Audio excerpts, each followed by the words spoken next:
जयराम रमेश एवं कन्हैया कुमार कुरुचंती सांबादिक सबलनी ये तार सीधा प्रसारण। माफ कीजिए, हमें भुवनेश्वर से आदेश आया है, हमें मोदी जी का समर्थन करना है। किसी के बिल में, किसी भी चर्चा में कभी बीजेडी ने कोई आलोचना नहीं की है मोदी सरकार की। तो बीजेपी और बीजेडी एक ही सिक्के के दो चेहरे हैं, इसमें कोई फर्क नहीं है। यही तो राहुल जी ने आज सुबह कहा। यहाँ शैडो बॉक्सिंग होता है, दिखावा के लिए लड़ाई लड़ते रहते हैं, पर कांग्रेस ही एकमात्र पार्टी है जो बीजेपी आरएसएस की विचारधारा से लड़ रही है। और ये भारत जोड़ो न्याय यात्रा, इसके पीछे क्या विचार है, जो 5 न्याय राहुल जी ने समाज के सामने रखा है, देश के सामने रखा है, उसके बारे में मेरे युवा साथी कन्हैया कुमार जी आपको जानकारी देंगे। हमारे साथ हमारे एआईसीसी प्रभारी अजय कुमार जी हैं, हमारे पीसीसी अध्यक्ष पटनायक जी हैं और हमारे सांसद सप्तगिरी भी हैं, और वो भी आपको संक्षिप्त में संबोधित करेंगे। पर पहले मैं कन्हैया जी से गुजारिश करूंगा, ये जो 5 न्याय हैं जो राहुल जी ने भारत जोड़ो न्याय यात्रा के समय कहा है, उसके बारे में कुछ कहें, और खास तौर से युवा न्याय जो इस 5 न्याय का एक अंग है। कल शाम तक हम उड़ीसा में हैं।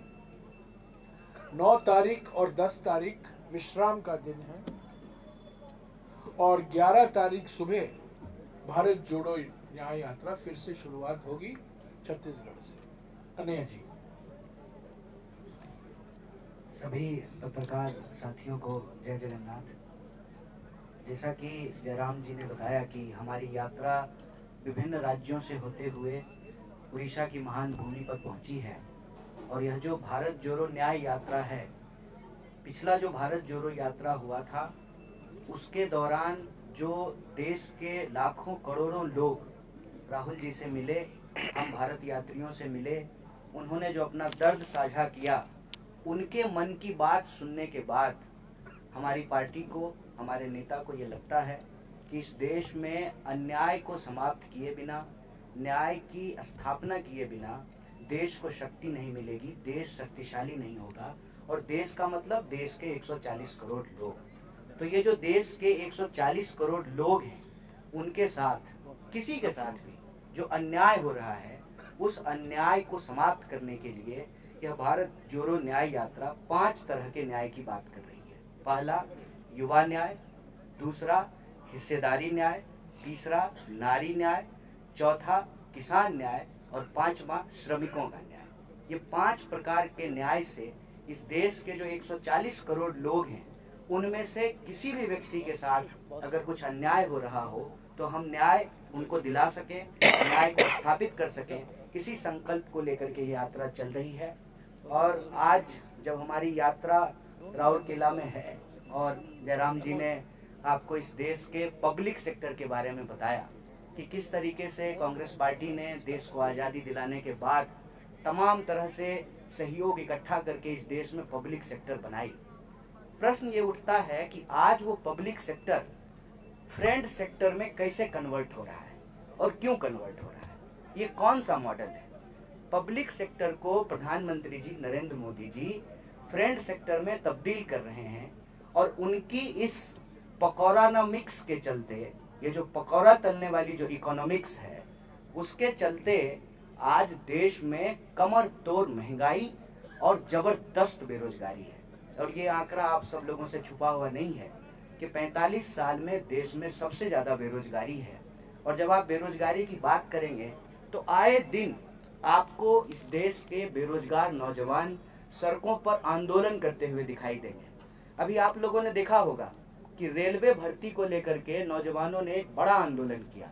आपने देखा होगा, अलग बात है कि आपने नहीं दिखाया, लेकिन आपने देखा जरूर होगा कि इस देश के नौजवान अपने रोजगार के लिए किस तरह से दर दर भटक रहे हैं।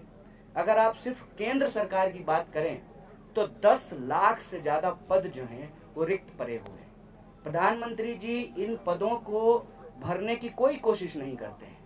उल्टे प्रधानमंत्री जी कहते हैं कि आप पकौड़ा बनाइए, मतलब वो इस देश के नौजवानों को उल्लू बनाएंगे और नौजवानों को कहेंगे कि आप पकौड़ा बनाइए। इसके पीछे मनसा क्या है?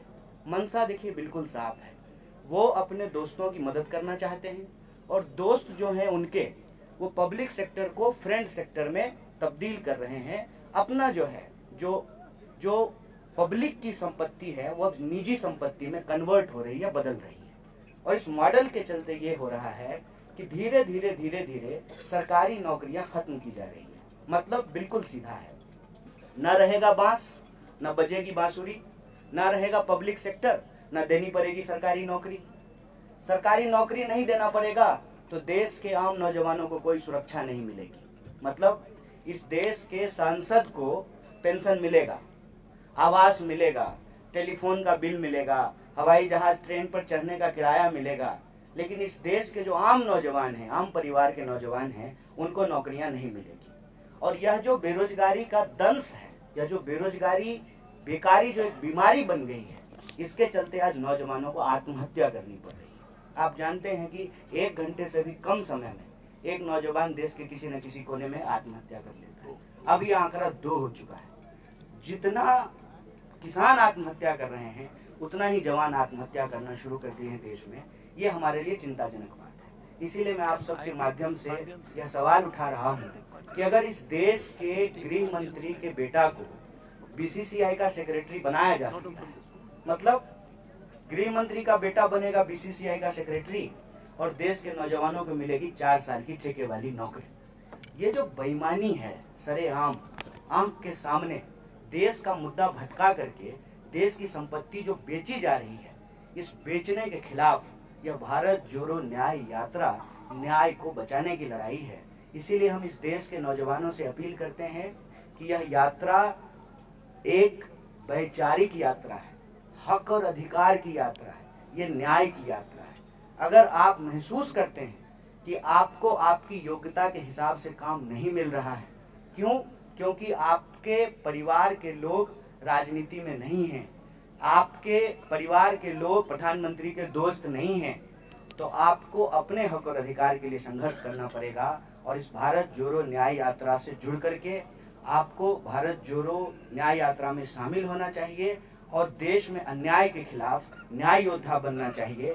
बेकारी से आत्महत्या की जरूरत नहीं है, बेकारी के खिलाफ संघर्ष करने की जरूरत है और देश की अर्थव्यवस्था के साथ साथ अपने हिस्सेदारी को सुनिश्चित करने के लिए, न्याय का अधिकार पाने के लिए हम सब लोगों को लड़ना पड़ेगा। यही अपील मैं उड़ीसा के नौजवानों से भी कहता हूं कि आप रोजगार के लिए अपना राज्य छोड़ करके, लाखों नौजवान उड़ीसा छोड़ करके दूसरे राज्य में नौकरियां ढूंढ रहे हैं।